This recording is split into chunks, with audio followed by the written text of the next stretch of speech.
I don't like the language that came out of Steve Barclay's mouth today saying, you know, these workers have made a conscious decision to put patients' lives at risk.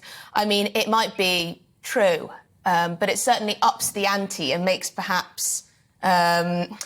makes workers within the NHS feel more hostile to the government. And can that be a good thing? Because I'm looking at... I think we have a bigger problem here, and this is the only way we're going to get to solve these pay issues, is that we have an absolutely massive budget for the NHS, 170 billion, I think, the last year.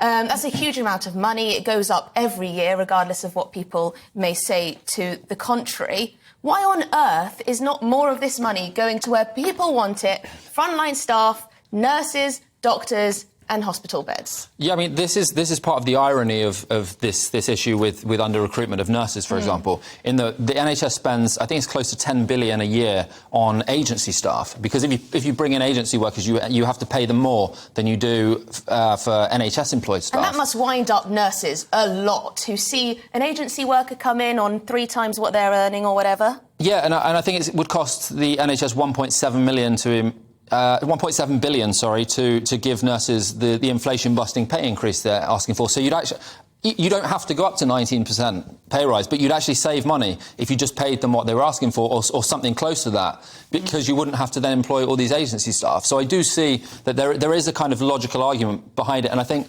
it's short-term thinking on the part of the government that says, you know, we should get rid of the nurses' bursary. We shouldn't give nurses a pay rise. But then at the same time, you do have to get all these agency staff in to cover them. You end up spending more money in the long term.